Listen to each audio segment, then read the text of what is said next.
बरसात की तूफानी रात थी। पूरी रात बादल ऐसे गरजे थे कि लगता था जैसे आज नदी पूरे गांव को लीन लेगी। उसी बारिश के और तूफान के दरवाजे पर कोई गाड़ी रुकी और फिर दरवाजे पर जोरदार दस्तक होने। भुवन सकपकाकर दरवाजा खोलता है तो सामने एक शहरी बाबू खड़े पाता है। भुवन आप ही हैं? हम कोलकाता से आए हैं, एसडीएम है, आज ही तबादला हुआ है। सामने खड़े अफसर को देख तकरीबन 57-58 की उम्र के झुर्रीदार चेहरे वाले भुवन बाबू ने हाँ में गर्दन हिलाई और हाथ जोड़कर उन्हें नमस्कार किया। साहब, सरकारी चिट्ठी मिली थी, लेकिन अभी तो बहुत रात हो गई है। अब बारिश का मौसम है, इस समय जाना शायद सही नहीं होगा। अब मैं अगर सवेरे चलूं तो? बाहर गाड़ी में परिवार साथ है, अभी इतनी रात में कहाँ जाएंगे?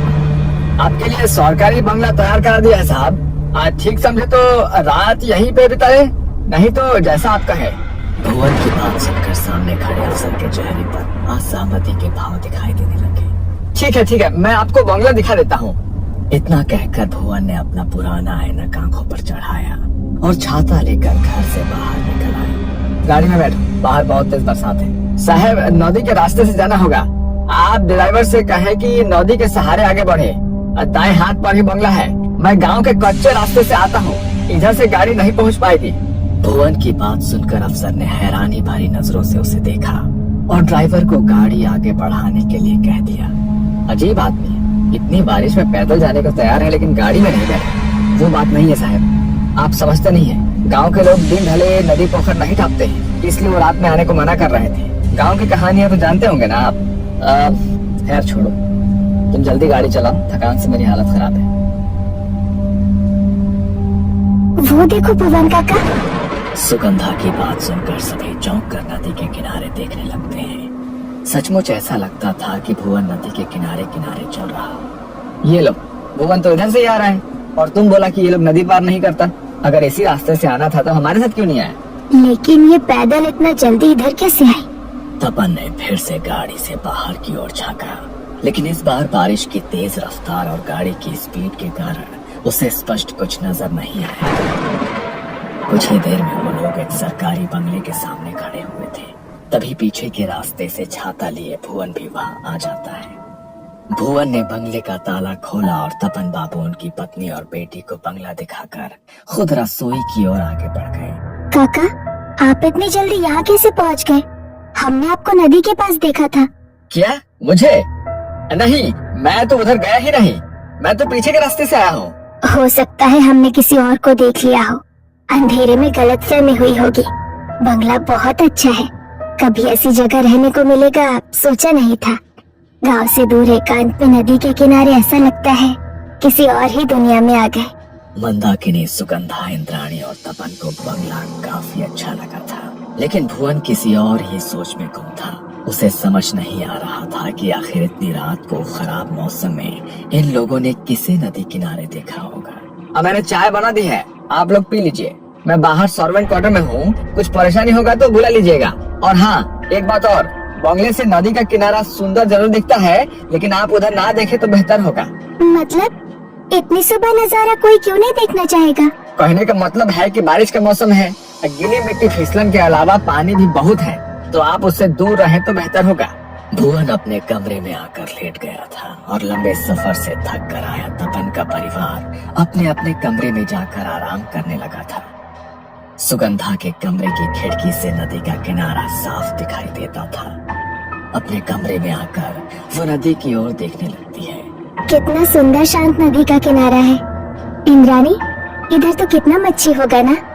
मैं कल जाकर मच्छी पकड़ कर लाऊंगी और ताजा ताजा मच्छी भात बनवा कर खाऊंगी माँ से। लेकिन वो काका बोले थे नदी किनारे जाना सही नहीं है। तपन बाबू पत्नी के साथ कमरे में सोने चले गए थे और इधर दोनों बहनें अपने अपने कमरे में आराम करने के लिए आ गई थी। छोटी इंद्राणी तो बिस्तर पर लेटते ही सो गई थी, लेकिन सुगंधा न जाने क्यों देर रात तक अपने कमरे की खिड़की से बाहर नदी के पानी में गिर रही रिमझिम बूंदों को देखती रही। अगली सुबह सुबह नदी की तरफ कोई गया था क्या? हमारी हवेली के दरवाजे से नदी की तरफ मिट्टी पर पैरों के निशान बने हैं। सुगंधा, इंद्राणी, तुम लोग रात में उधर गई थी क्या? अब परिवार के सभी लोग तो घर में ही हैं। अब फिर इतनी सवेरे नदी पर कौन जाएगा? बच्चे तो अभी सोकर ही उठे हैं। अब कैसी बात करती हो? भुवन बाहर जाकर उन कदमों के निशानों को देखता है जो वाकई नदी के किनारे से हवेली के दरवाजे तक दिखाई दे रहे थे। ये किसी इंसान के नदी की ओर जाने के नहीं, बल्कि नदी से हवेली तक जाने का निशान है। क्या? ये कैसे हो सकता है? ये निशान तो... मैं जानता हूँ कि आप क्या कहना चाह रही हैं, लेकिन जिसके पाँव उल्टे हो उसके कदमों के निशान ऐसे ही न बनेंगे। भुवन के शब्द सुनने के बाद घर में सन्नाटा पसर गया था। सुगंधा और इंद्राणी काका की बात सुनकर घबरा गई थी। ये किस तरह की बात कर रहे हैं आप? अरे बच्चे हैं, घबरा जाएंगे ना। बेकार की बातें छोड़िए और बाजार से कुछ खाने का सामान ला कर दीजिए, बच्चों को भूख लगी होगी।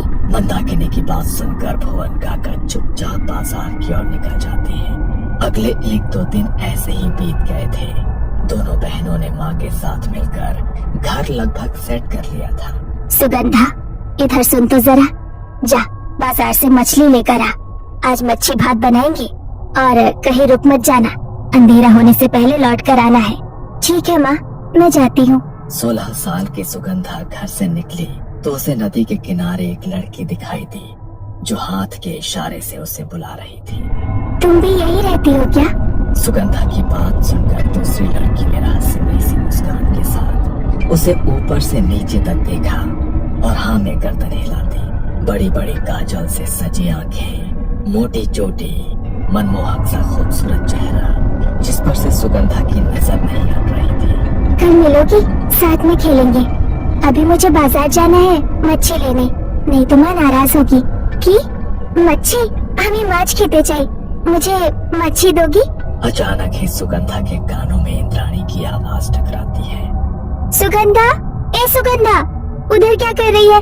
जल्दी आ, मैं इस लड़की से बात कर रही थी। तुम्हारा नाम की?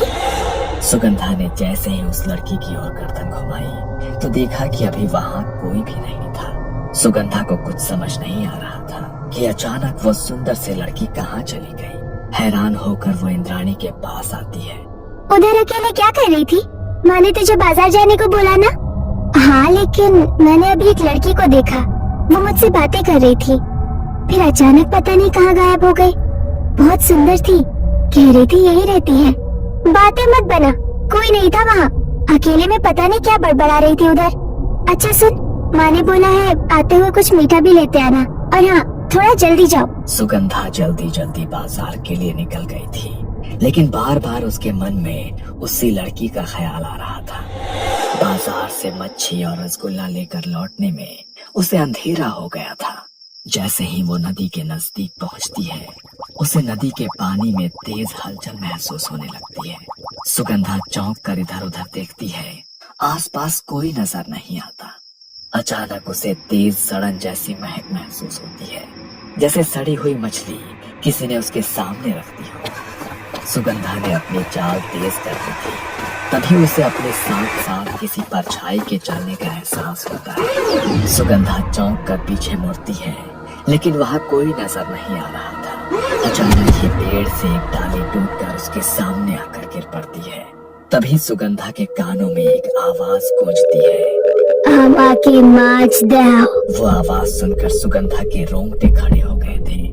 उसने हाथ में पकड़ा सामान और तेज जकड़ा और अपनी चाल और भी तेज कर दी। कुछ पलों के बाद गुस्से से भरी हुई आवाज फिर से उसके कानों में सुनाई दी, तुम्हें आमा के माछ देबे ना? डर से उसका दिमाग सुन्न पड़ गया था। सुगंधा को होश ही नहीं था वो कब और कैसे वहां से दौड़कर अपने घर के दरवाजे तक पहुंच गई थी। दरवाजे को जोर जोर से पीटने पर जैसे ही इंद्राणी ने दरवाजा खोला वो वहीं गिर पड़ी। किसी तरह उसे कमरे तक ले जाया गया, जहां उसने अपनी सारी आप बीती सुना दी। ये सब उस भुवन की वजह से हो रहा है, उसने ही डर बैठा दिया है दिमाग में। तुम आराम करो, अब से बाजार मैं जाऊंगी। बेटे की हालत ऐसी देखकर मंदाकिनी काफी परेशान हो गई थी। मच्छी भात बनाने की अब उसकी इच्छा ही नहीं बची थी। देर रात गए मंदाकिनी को रसोई से कुछ आहट सुनाई देने लगी। जब वो रसोई की ओर गई तो वहां का नजारा देख उसके पैरों तले जमीन खिसक गई। सुगंधा के हाथों में कच्ची मछली थी जिसे वो आधा कच्चा ही खा चुकी थी।